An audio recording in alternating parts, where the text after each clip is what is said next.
they did 6 figures within the first week of launching, and I just thought he had a really interesting approach to his kind of strategy.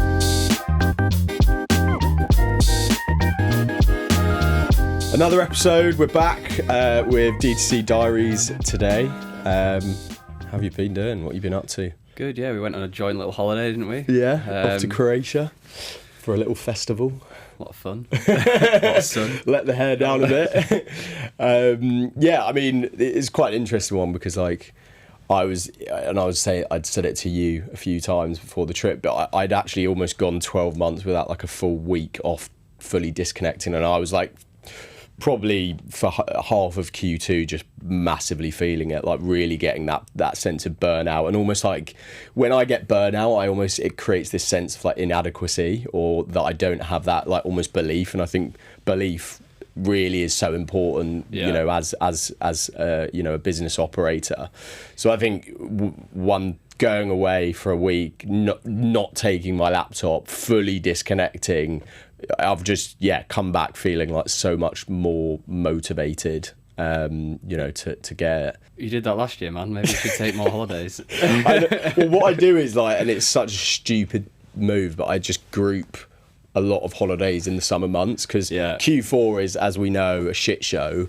And then, you know, Q1 and 2, we're just kind of, you're just building that momentum in the year. So, but yeah, definitely, because especially being in the UK in Q1 is just pretty miserable, isn't it? I think you want to try and take one every quarter, even if it's like a long weekend. Yeah, you go somewhere you're good in the at UK that. and just go like, just middle of nowhere. Like I went to the lakes really nice, like last year in Q4 just before Black Friday.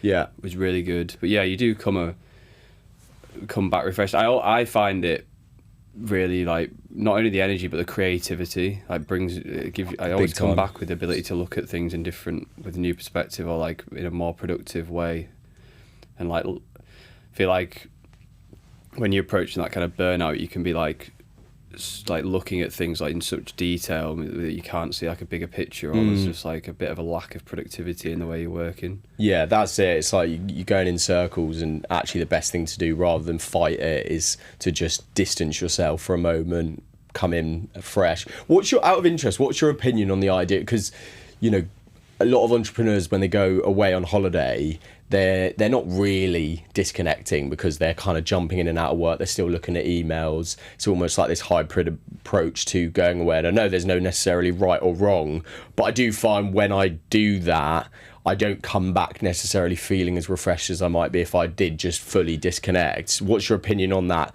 You know, you either fully disconnect or you don't, or you do the hybrid. I find myself a lot of the times doing the hybrid, but I think it's about doing different work. Like more big picture, more thinking, less in the weeds, more like strategic. Like I actually think a change of environments can be quite like beneficial when you're trying to approach things like that. So I do think if you wanted to completely refresh, you should just at least once or twice a year just go fully off. But I think I also do enjoy like sometimes just getting away and working on. I even like that from a micro example of like, if I'm doing really boring admin stuff, I like to be in like a cafe, because it's a bit more like engaging rather than stood behind a desk in my room, because it just, I don't know, I find it more bearable. So like, yeah, I think pairing environment and work can be productive, but I think you've got to also do a few like just full disconnects for sure. Yeah, I think at least one to two a year where you fully disconnect, and then you have those hybrid ones. We need to get to South Africa in Jan next year. I think that'll be. I've never done that, but I'd love to start just for Q1, just going away on working remotely. Weather. Yeah, just weather's such a big, you know, thing, and it changes your mood so much. And yeah, London is just a miserable place in Q1. But yeah, today we're going to get into like a few different areas, driven a lot by the comments. So thank you so much for those that are watching on YouTube at D2C Diaries and asking questions, please keep doing that, because it will really kind of help influence the decisions that we have. And give us a like and subscribe. Yeah, we never do that one, but we're learning. Yeah, exactly. Please subscribe if you're on Spotify. Get over to YouTube, vice versa. But one of the questions that we'll get into in a little bit is kind of, someone asked about how you would launch a brand in 2024 at different budgets. Just in terms of time, we're going to focus on how we can do it in the most budget effective way today. We're also just want to get onto like a couple of interesting D2C brand stories that we've seen recently, Graza to be specific. And then also another question was just around how to build strong hooks, which I think, as we know, attention is extremely important in the fast-paced world of social. So we can dive into some stuff there. But yeah, I guess firstly, this brand Graza, I'm not sure the pronunciation. Have you heard much about them before? Olive oil. Yeah, the olive oil brand. So clean. Blew up. Very, very American, I think. Very American. I feel like they may be doing a little bit in the UK now, but they were incredibly American focused to start with, but are doing crazy numbers, way bigger than you'd think. Yeah, and it's a great example of what you said a couple of episodes ago about like taking those commoditized products and almost creating a really interesting, unique brand perspective on that. There's a good UK example, which is very, very similar, is All Things Butter, which is Thomas Straker, the London-based chef. He raised a lot of money through like VC, and he's doing like a premium version of butter. It's a great idea. And he's obviously, a lot of it's infused, but it's marking up the price, but butter's already has quite a strong like price point, so he's able to capture a lot of margin, and that's absolutely flying as well. Yeah. Was that during his story during COVID? Did he do like 30 days of butter and it just blew up? Yeah, and then he's built off that series. It was all infused butter, and now he's doing. It is a really good product actually. Now he's building. He started with normal butter. Then he's bringing out like different infused, so like garlic and herbs. Some of them were so like unique on his YouTube channel. It's just like such an industry that hasn't been disrupted in so long. Yeah, like, no one touches butter. Yeah, it's like bacon fat butter. It's there's so much. Yeah, that's. So do you think so he actually went and raised that? That wasn't like a creator-led brand where people came to him to be almost the face of the brand. I'm not sure in terms of inception, but I know he raised a significant amount of capital. And I know it's doing pretty well. It got into all of the big supermarkets very quickly. He's obviously got a good founder-led brand, and he raised sort of mid-seven figures, I think, in investment. Really good supply chain. So I think, it's growing really fast. Yeah. I don't know if it was him starting, and then I think he started it. Yeah, maybe with a partner. But yeah, it's going really well. And is he going purely D2C or is it retail? No, he does. He's in Tesco, Sainsbury's, all of the big ones. I don't think there'll be much D2C to that. Yeah, I was going to say it's a difficult one. Butter. Yeah. You have to well, you never know nowadays. But anyway, back to Graza. I just saw it the other day and just thought it was such an interesting story. So the founder, Andrew Benin, so he'd previously worked with the likes of Casper, Magic Spoon, obviously titans within the D2C space. I think he took a bit of time off. He went to Italy, and it really made him appreciate the quality of olive oil over there, and really kind of brought to light just how almost watered down olive oil is in America. And also it's like that idea of like, I'm really bullish on, the one chart businesses. So almost like, a single piece of data or insight that influences, the inception of an actual business. And there was almost a statistic that he saw about how the price of olive oil in the US had increased from, I think it was something like $2 in 2014 to $9 in 2023. So expensive. Yeah, honestly, it's crazy, isn't it? I mean, to be honest, anything like that now, like even ketchup, you go into Tesco and you're paying £5 for a bottle. It's just unbelievable. So he kind of used that to help drive the the philosophy of the business. But again, obviously taking a commoditized product, and he's also brought in another SKU, which is olive oil beer. And I think obviously it opens up so much potential for just building products around different consumables around olive oil, which is really, really interesting. But I think they did like they did 6 figures within the first week of launching. And I just thought he had a really interesting approach to his kind of strategy. So before they launched, and again, this is something that we've spoken about, is that idea of just building a wait list. So I think he built a wait list of around 2,000, collected around 2,000 emails initially. And then did like a massive piece on influencer seeding. So I think they're averaging like sending out 25 to 50 bottles a week to influencers, you know, not kind of saying, can you post this for us? Literally just sending them the product. And that really helped drive that initial buzz for the brand. What's because you've done a lot within this space for Tev and some of the Jack brands. What is your strategy when it comes to influencer seeding?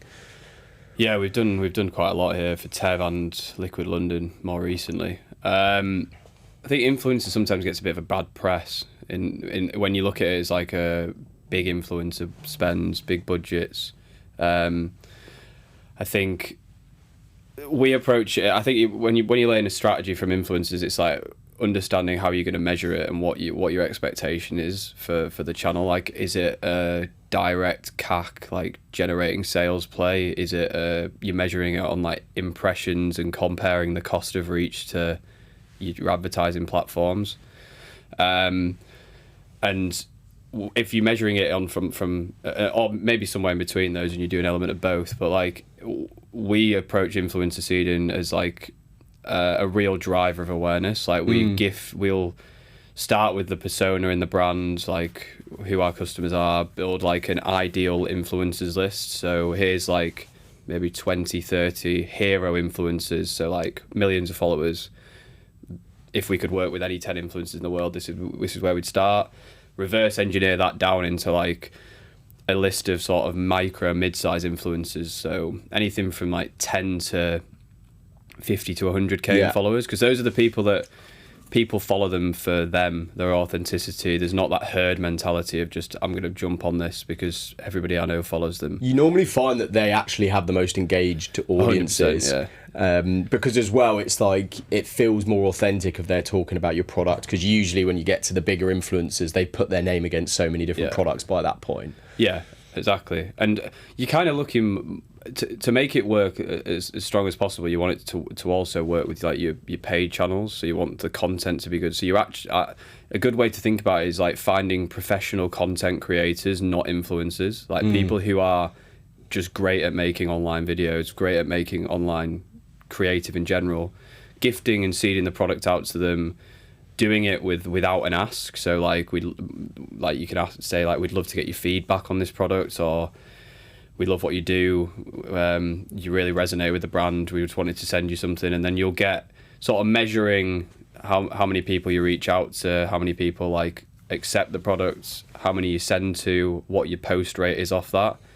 And then you can get from the cost of delivery and the impressions on the people you post, you can get like a measure of CPM. So how much is it costing you in time and product to get 1,000 impressions? And we find it, and I know that from listening to the Marketing Operators podcast with Hexclad Jones Road, they also find it to be the cheapest channel for impressions. Interesting. Out of all of the activity they do. So it's a really good awareness driver, and the content that you get is really valuable because you can utilize that across channels. And then it's about, as you're starting to get that pool of people built up, it's about then taking it to like a relationship, nurturing them, moving the ones that are creating great content into ongoing relationships, and sort of approaching that influencer program from like a bottom up. Like the people who work hard for you, you start engaging with on more of a paid basis and getting more from. But yeah, I think it's a really underutilized channel, and Social Snowball makes it easier, which is the software we use for it. If anyone needs a plug for how to make it more organized. I think as well, like people approach influencer marketing in the sense that they expect something if they send the product. I think you've got to go into it with zero expectations that they're going to post anything about it. Yeah, you're going to get 20 to 30% post rate ish. Interesting. And I think there's outliers to that. If your product's $1,000 and you're going to get a higher hit rate because people are going to appreciate you posting more. I've seen Hexclad get a lot of free posts. Like they do it in a really creative way. They sent Joe Rogan a customized pan with him, with either his face or his logo on it, and he posted it on Instagram. Yeah, that's cool. Like, yeah, that would cost so much. They're killing it in that space as well, because I mean, even at their level, you know, doing multiple 9 figures a year at this stage, like I know a girl who's probably got about 10,000 followers on Instagram and TikTok, and she's like very kind of small micro influencer within food. She's like a chef, but you know, Hexclad sent her product, and it's kind of like, you know, it's really important that you don't you know, underutilize those smaller micro influencers and the potential power they'll have. Yeah, I think again it comes down to that cost. Like, if you can get, it's not, I don't know Hexclad's unit economics, but for us, it's like the cost of delivering a product to someone is so cheap. Well, it's relatively so much cheaper than, like, it allows your fail rate to be higher. It gives us a much larger margin for error on that, like, and we can survive off a lower post rate. So it's a really valuable channel. I think the other approach to influencers that I'm testing at the moment, a bit early in terms of data, is like engaging with some larger influencers on a paid basis, but focusing the brief around creating very good short form content for paid. Yeah. And pulling that across and whitelisting it from their page and identity, and starting to see some good results from that. I also think that has a brand element to it. Like, that association with those people can be quite a benefit to the brand position. Yeah, Graz have actually, they've kind of said that a big thing that really influenced, they're ranking like number 18 now for olive oil in the US on Amazon, which is pretty mental. Really high, yeah, really high. Really high. But they've said that their influencer seeding is what has really driven that incredible brand search on Amazon as well. Yeah, that Amazon to D2C overlap is something I'm doing quite a bit of work at the moment. I'm trying to understand. It's hard to measure. Like, you need to do it through like a real solid like geo lift or incrementality test. But especially in the US market, there's a massive correlation with D2C spend and activity and demand that you capture on it. It's like creating demand on D2C channels and capturing it on Amazon, especially in the early stages, because of that trust. Like, people trust it more. And I think if you can get, I was speaking to someone yesterday about this, I think if you can get onto those sites and you can start generating traction on the listings, like, I think if you're an early, like, more challenger brand, you've got so much more awareness growth to come. Like, it's not unrealistic to think you can get onto like that first line, because a lot of the people on that line are like, them getting a 10% lift in demand or awareness is a lot harder. I think that's the same on like some like channels like Boots and things like that. So yeah, interesting. What's your advice for when brands should like introduce Amazon? Because obviously, you know, we've spoken a lot about doing one thing really well and right first, and obviously introducing Amazon can impact other things like the unit economics. What's your opinion on that? I'm not. It's a channel I've not done enough of to like really confidently give someone an answer to that with like complete conviction. I think like depends on the brand, which is a bit of a rubbish answer. I think if you operate more in that like lower funnel, like people have, there's already a lot of people who are like maybe problem aware, or they're looking for a solution to a problem, and there's a lot of search intent around the brand you're creating. Then going in and just optimizing listings and optimizing pricing and offer on Amazon probably would get you quite a lot of quick wins. I think if you're in that early stage and you're more brand led and you need to really like generate that awareness yourself to get that traction, I think it's less of a focus. We're just looking at doing it now at Jack. We're starting to like put a bit more focus on it. I think it's important to also appreciate that you are probably going to lose some volume from D2C, and there's that economics trade-off. But then how much demand exists on Amazon that you could quickly capture that you aren't capturing now, and it's sort of thinking through it pragmatically in that way.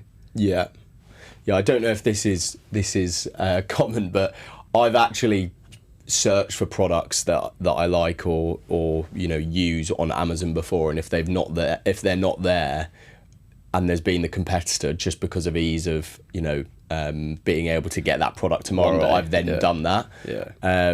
But again, you know, that's probably not necessarily I think a quite a few macro people issue. will do that. Like, there's Amazon brands that are set up just to capture this demand of other competitors who aren't there. Yeah. There's also a lot of people who secondhand sell on Amazon. We had someone who was selling our product on there, making like significant amount of money on Amazon a month through just buying it on sale in bulk and selling it at full price. And it's like, so yeah, I think there's business. I think it was Athletics Greens. There was someone who was they had someone who had made like a very direct competitor of them, and they were doing some serious volume on Amazon because Athletics Greens don't play there. They don't. I think Freesell do volume on Amazon. Yeah, they do some. They're the second biggest TikTok shop. That's actually why I started using Freesell instead of Athletic Greens. Amazon, because they were on Amazon. I think they're doing like 1.5 million a month through TikTok shop. Yeah, that's crazy. Someone told me. I haven't validated that, but someone told me that on Wednesday, and like, yeah, it's insane. Their growth journey's been wild. Yeah, we've worked with him a bit, haven't we? I want to try and get Arjun on the podcast if he watches. Nice. Well, yeah, I think let's jump into some Q&A then. So the first question, let's just start on hooks, because I think this is just such a fundamentally important part of success when it comes to performance creative, and something that we've been doing a lot of additional work on more so recently, because it's never been harder to get attention on these platforms. They've never been more saturated, and the things that always had previously worked don't work any longer. So it's really important to continue to be innovating there, and there's a lot of stuff we've been testing and doing to help do that. I think, like, firstly, like the way that I look at a hook and what we kind of train our team on is thinking of hooks in the way of layers. So, you know, the biggest mistake I see is almost like a one-dimensional hook, where it's a verbal hook. There's nothing else going on there. Someone is saying whatever that hook may be. But really, the way I like to to layer hooks is you've got your hook visual, which we'll get onto in a moment. You've got the copy, the actual hook copy, so what's being said by the creator or whoever it might be. The sound, the actual hook sound, the motion. So how we're using motion as part of that frame, like, you know, the best creatives that get the best thumb stock ratio, which as a benchmark, by the way, you want to be hitting at least 25 to 30%, you know, for it to be perceived as a strong hook, are the ones that really utilize motion as part of that, whether that be someone running into frame, a camera moving, you know, a quick zoom in, all of these subtleties in terms of that motion that really help add that additional layer. And the final one that we weren't really focused or prioritizing, but is like a massive driver now, is almost additional sound. So you've got your hook sound where you know the creator's speaking, you've got the copy on screen, but then the actual additional sound is, you know, almost those sound stoppers. More and more people are actually, you know, viewing creative on these channels with sound. So what can you do with sound to drive that? You know, that might be in its simplest form like a cha-ching sound. It might be something just to really throw the user off. I think there's so much there that you can do, but I think it's really important when you're building hooks that you're thinking about these 5 layers and how you can like utilize them as part of your creative. yeah I think like the other one that we obviously discussed about just before we start is organic, which I think is almost a complete flip on that. It's like just narrative driven, often very narrative driven. One of the ones that I saw a really good example of the other day was that, like, have you seen the one where it's like people asking him to watch The Boyfriend? You did one for Tev for a while. I saw one of those with a really big influencer. I can't remember who it was.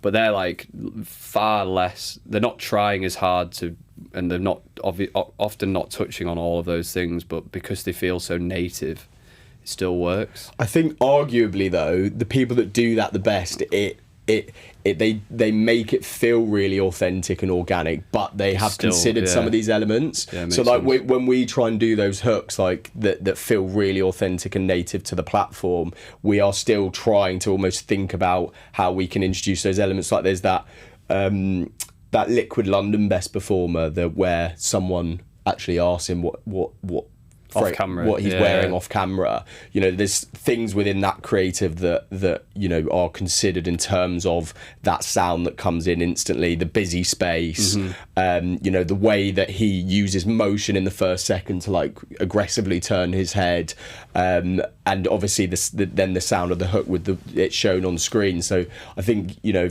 you can still do those very organic, native feeling creatives and think about how you can utilize these things. But I agree, sometimes there are cases where you know, the anti-ads, those rules go out the window, and it's not, you know, a one rule necessarily. Just things that just shouldn't work, that are just so raw. And I think that's why, like, we tell our team now to really use organic as a big inspiration driver for creative. So like, what are you know, whether if you've got a brand and you pick out 5 keywords or key phrases for that niche, putting those hashtags in, what are the most viral videos within those keywords or phrases? What are some of those nuances that we can pull from that? Because realistically, if you have a video on TikTok that has 30 million views, it is doing something in the first few seconds to hook the audience. It's like, how can we use that and translate that into paid?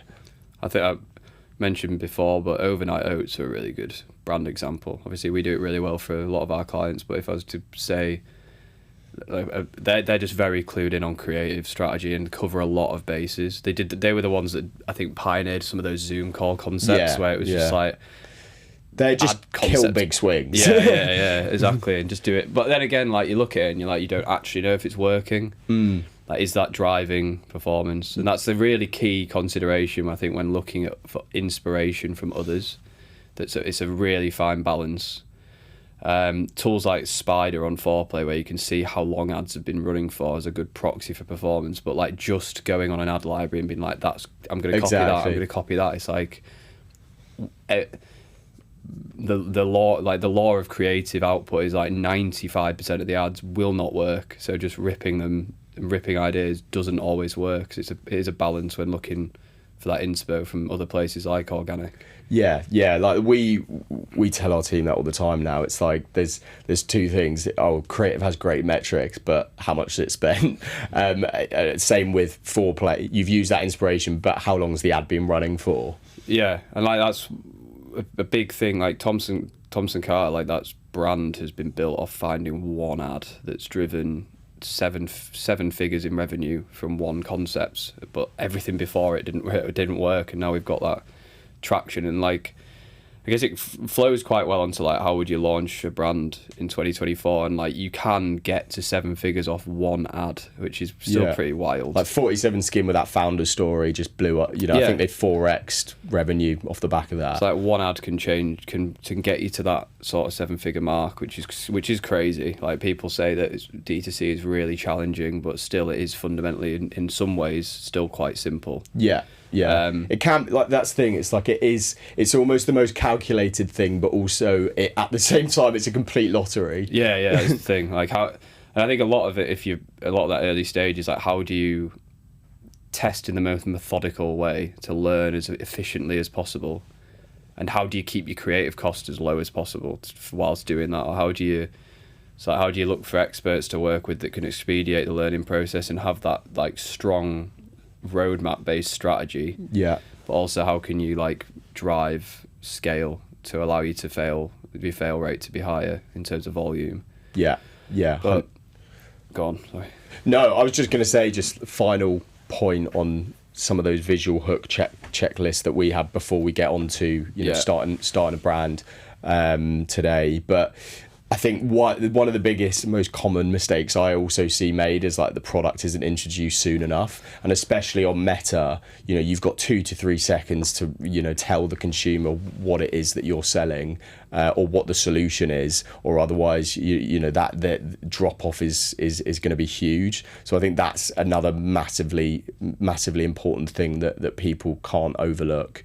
That's the thing that when we're doing internal UGC, like, that's the thing I spend the most time telling creators to redo, is like, you've not introduced the product till 10 seconds into this video. Like, by that point, 5% of the people, 10% of the people who watched it will get there. So we're just spending money on making nobody aware of who we are, other than the little logo in the corner. So it's like, I think that's a massive one. Yeah, and there's ways around that, like, you know, because depending on where it sits within the performance funnel, you may need to agitate the pain points and set up that before state before you get into the after state. However, you almost want to go straight problem solution, and then you can go back to agitating that pain point if that's where that piece of creative sits within the funnel. So you can almost flip that kind of classic ADA framework around, just to make sure that you're showing that product as quickly as possible. I think as well, just like, you know, just a bit of an insight from a visual hook perspective. Did a bit of an audit recently of just like every single one of our best performing hooks across all of our brands, and almost all of them had one of their best performing hooks that had the highest TSR on the account was external. As in outside environment, rather than internally. And I think what is really interesting about that is, I think, you know, because it's so saturated now in terms of performance creative, and so much of it is just shots, you know, static in a bedroom or internally, when you introduce those elements of outside, lots more opportunity for motion in the screen. So there's more opportunity for natural sound, pattern interruption. That really helps. So I think, again, like, you know, if you're struggling to break through you know, benchmarks for TSR, just try running some creatives externally with those hooks. It might make a difference. I think there'll be levels to that as well. Like, how it's probably like garden, night out, bar, plane. Like, there's all these different environments that's even less common than just being outside. That probably could take that even further. Yeah, like one of the best performing hooks, visual hooks, well, just first 3 seconds TSRs I've ever seen is a Space Goods creative we did with Sean, and it just hit every single one of these points perfectly. It was like 3 reasons why I hate Space Goods. So controversy within a hook works incredibly well. The top frame, it was a split screen. The top frame was him walking on the street, so loads of people. It was like a busy London street, and the second half was the product, but he was like stirring the product in a way that meant it was flicking out, so it was really jarring to watch. So it almost like, and then you also had the sound of the whisk as well. So it almost was just like a masterclass in hitting every single one of those layers perfectly. He's so good at creative. Yeah, Sean. unreal. We're still running one of his initial top ads for Tev, which is the one which he filmed, which he talks over it, but his head is talking for like normally, but the rest of the video is in reverse. Yes, and it's like it's so weird to watch and listen to, because it's like what he's saying doesn't match with the. But we've ran that for about 1.5 years, and it's still like on TikTok, one of our top ads. Just continues to work. It's one of my favourite success stories, Sean, because and obviously this comes across incredibly egotistical, and it's obviously we're not the reason for it because he's so talented, but we were, I think, like the first agency to ever work with him in a UGC capacity. He hadn't really done it much before that point, and he was working in sales, and then we'd started working with him. He was ridiculously good. So good. And then obviously everyone wanted Sean, and then he quit his job, and now obviously he's like a full-time creator, trying to build like a creator agency now. So yeah, really interesting story. But yeah, let's get on to then that final question. Would love your opinion on this. I have a few ideas as well from my side, but how would you today launch a brand, you know, in 2024 to do it in the most budget effective way as possible? Yeah, I think consideration for the question is we don't know whether that person has a product that they already want to do, or whether they're starting from absolute net zero and they want to come up with an idea. And I think there's two different ways. It's like, how do you spot an opportunity, and then how do you actually execute on it?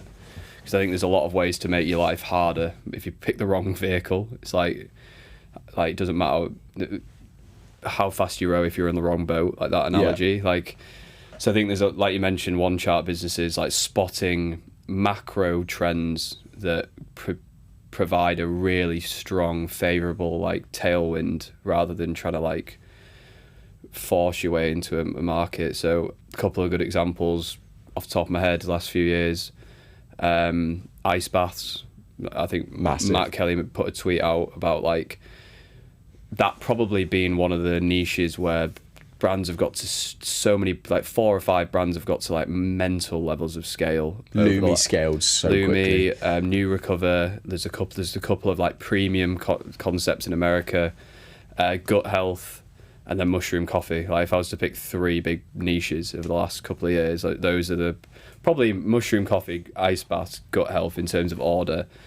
But those are like spotting a uptrend, spotting something where you want to enter the market, and then it's like, and doing that in the right way through charts, through research.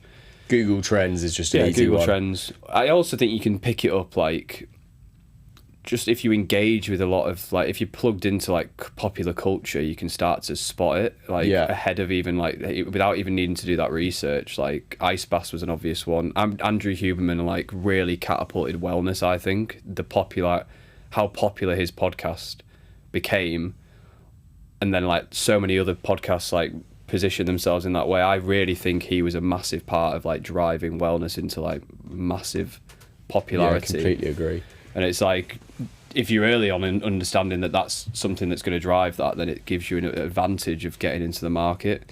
Yeah, I use we're building a brand in the ADHD space, and like again, that was off a trend around, you know, I think it was 400% more people have been diagnosed with ADHD since 2020, but then actually that wasn't the first insight that I saw on ADHD. Just like you said, it's like having a finger on the pulse on social with pop culture, and I was just seeing how many more people were talking about this on social media. Attention spans. Because I think when we were discussing that, it's like I sent you like this graph about attention spans and the rise of short form content, and how those two things are like. I actually had this whilst we were coming back from our holiday. I felt like my attention span's longer. Like I've been reading more because I've not been spending so much time looking at my phone. I'm trying to consciously use my phone less, and I think read more, because I went through a period of like maybe last 2 years I've barely read a book, because I look at it and I'm like, I just can't, just doesn't interest me. And it's like, but a lot of that's probably driven by like quick dopamine hits. And like I read Andrew Wilkinson's book last week in about 2 sittings, because I actually got into it, and now I'm like almost like back on that, but a bit conscious of like using my phone. And I think that's like a leading indicator of like ADHD, that kind of uptrend in people, that ADHD trend which you're looking to operate in. But I think like looking at like tactical execution, we've discussed this quite a bit together, haven't we, in terms of like the opportunities in today's market, and doing it for like, how do you like build a brand? And I think it starts with awareness. Like fundamentally, like if you can capture awareness, you can build a big business. And an example I've sent to you a couple of times is a Instagram page called Buy Maximize, which execution is crazy, incredible, and it all comes right now. It all comes back to like short form content. I think for doing it for low cost, like how do you capture awareness at scale? It starts with short form content on Instagram, and probably Instagram if I was to choose.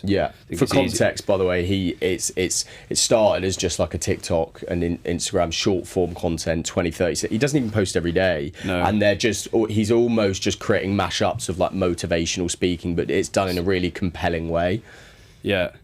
I bumped into him in Paddington Station. Oh, really? Once, actually.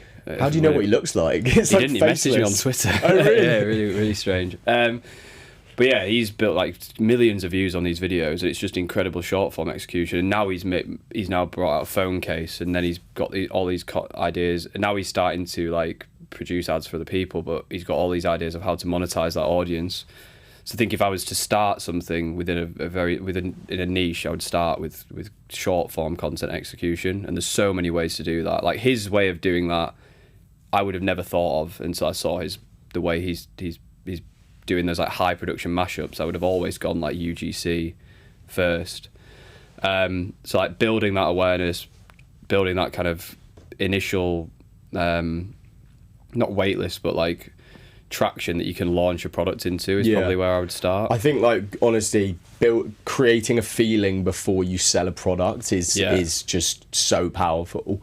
You know, that feeling might be through education. It might be, in his case, where you feel empowered and motivated after watching his content. But yeah, if obviously that is, I guess, if you don't have the skill of being able to execute edits on that level, it's harder. But like, in its most simplest form, which we executed, was literally creating theme pages, community pages, where you repost other people's content initially around certain, certain niche, a specific niche. And targeting those specific keywords. So then when you come to introduce a product, there's already a community there of people that, it is very, very relevant to. Yeah, and theme page. And then I think the other one that's maybe a bit more TikTok-y is founder-led brand. And you go like really authentic, behind the scenes, product story, mission, vision, how you produce the product. So really authentic, full process, because people love that. Yeah, and documenting the journey is massive. Yeah, some brands have been killing it with that, like Mallow's Beauty's one that I know of. Good Girl Snacks. Yeah, like, I think it's like, what do you want? What's the vision for the brand, and like, how do you build the content strategy from that, even in the early stages? Yeah. So yeah, just getting that kind of awareness right. If I was in terms of like then taking it to launch, and if you actually have the capital to launch, I think practice what we preach. Like, fundamentally, get a very clear understanding of your unit economics. Get a very clear understanding of what KPIs look like, what success looks like from the get-go. Focus on really like writing out a list of your products, like what's in it, what is it, and your brand, and then like translating that into like benefit driven, framework based creative strategy. Yeah, I just think like there needs to be so much attention put on like that differentiator, because again, you know that in my lunch break I spend 15 minutes eating my lunch and watching a dragon stem pitch. Done it for years. But like, it blows my mind how many of these brands they're asked the question like, what is your USP, what differentiates you, and they can't really answer that question. And like we've said previously, that could be through the branding or the mission. It doesn't necessarily have to be down to the benefits, the USPs of the product specifically, but I think it's so important that as part of that brand expression and brand strategy phase, where you're building what that brand actually looks like, that you're really, really considering how you can differentiate, because otherwise it's going to be so difficult to stand out in the market. And it's a great example is that Graza, which we mentioned, it was that you can tell has just been so considered as to how they can really stand out in a commoditized market. I think a lot of that, and again, it's just something I've been reading a lot about, and it's like a Charlie Munger saying, it's like you can do that quite effectively through like a concept of inversion. Like, not only like what do you want to be, it's like what do you definitely not want to be. Like, how do you what gap are you trying to fill, like what's like the worst possible outcome for like your brand identity to be, and which is often like, that's a useful thought exercise, I think, when you're going through that process. Like, who do you not want to be associated with? What do you not want to be saying? When I say association, it's like brands, like what other brands do people put you next to? It's also like people in a way, like what customer demographics are definitely not the right fit for what you're trying to build. Yeah. Which I think can sometimes be more productive. Yeah, there's a lot you can do as well to like extract data from those that are already doing it well. We've spoken about this again, but review mining, competitors' reviews, finding those macro insights. What are the biggest objections of people using their products? Is there something we can do to combat that, which will make us stand out? Plugging a gap. Yeah, exactly. Yeah. Obviously, when you get into the actual creative research, like we said as well on this episode, is just like looking at what are those competitors' all-time best performers, longest running ads, to help drive that. And I think it's just so simple and just so textbook marketing, but I just love like building SWOT analysis of 5+ competitors. It just gives you so much insight into that market, how you can position yourself in comparison to others in the space. What do their personas look like? How does their messaging differentiate? I think another benefit, just to tie it back to that awareness piece, is like the starting point. The quicker you build that awareness and that engagement, the more feedback you can get as well. Not only on messaging, not only on creative, but also on product. Like if you have a community or a page where there's loads of engaged individuals, and if you really need to be considered with that product launch, start DMing them and sending them the product and be like, what do you like about this? What do you not? It's like, that's such just that feedback loop from the very start can like lower your chance of failure. Yeah, literally. So that is exactly the process we took with Club Neuro. It's like you firstly build that community through organic social, the reach, the engagement, and as part of that, we had a wait list already in the bio, and then every single video we pinned go to the link in bio, we're launching something in this space soon, so we're getting those sign-ups. And off the back of that, before we even got to a point of R&D, like we had like thousands of people signed up through that wait list. The next stage there is then building that private community. So we did that on Circle, and then we basically had like a 5-step email flow where we were giving everyone the opportunity to come into that private community ahead of launch, where we layered in education within that community, Q&As with ADHD doctors, things like that, as part of that. And it's like crazy to see, I think from that, I think we got about 200 people in there currently, but we closed it off after 4 days. So they had 4 days to join, and then we were like, until launch, this is closed off. So now after that point, you can only join the community once you've purchased the product. Yeah. But like, what is so interesting about that is like, people are writing like 1,000-word paragraphs community. About their story, about ADHD, about talking about their problems and asking questions, and it kind of blew my mind just how engaged people were within that space, and just the real opportunity you have if you can then convert people into that private community. There's more desire than people like you. It shocked me as well, but there's more desire for like community than you'd think. Yeah. Like, I'm not someone who would be particularly motivated to jump into a brand community, but there's a lot of desire for like. You do find it skews slightly older. I feel. Well, I think a lot of it can be to do with like connection and like a bit of like a macro societal trend to like people wanting more connection on a personal level, or wanting more people to connect with, which is interesting in itself. But yeah, I think that community piece is huge. Shortens your feedback loops. You can just use it so much for like feedback and questions. A lot of open-ended questions as well. Whereas if you're doing it through like email or paying for answers, you get very like static data points. Whereas that it's very much like people will give you so much feedback. Yeah, we were talking. Me and Simo were talking about this on the podcast. Just like how many of these big D2C brands just have communities, but they're doing it so poorly. Almost like it literally is like a Discord with the occasional giveaway and just occasional discount codes and early access. And it's like, I think there's so much more that brands can be doing to layer more education on top of that, and almost building a lifestyle around it. Obviously it depends on the brand, right? But I think there's so much more opportunity from that perspective as well. Yeah. I think, sorry, go on. Just in the interest of time again, I think like probably need to wrap up in a second, but just to round out this piece, I think we mentioned like awareness, products, economics, creative, and then it's focus on one or two channels. Don't try and do everything, which we spoke about with Lawrence a lot on the last podcast. So I think keep it simple when you're trying to acquire a customer base. Like, all your attention should go into product, getting a lot of feedback, creative, and one channel. And finding those winning angles as quickly as possible. One of the cheapest ways you can do that is just, which we've said before, just running those statics with headlines. Really kind of experiment with those angles and messaging. Yeah, and then take that to video, take that to UGC, but focus on one really strong customer acquisition channel. That'll get you that can take you to 100, 200, 300 grand a month. Yeah.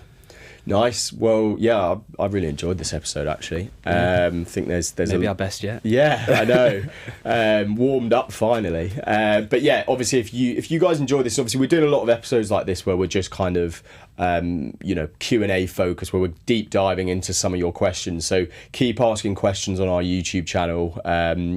We appreciate the engagement. Happy to answer anything there. If you're listening on Spotify, definitely subscribe to us on YouTube so you can see our faces. Obviously, you can find us on both channels at D2C Diaries. Give it a like, comment, and subscribe. It means a lot.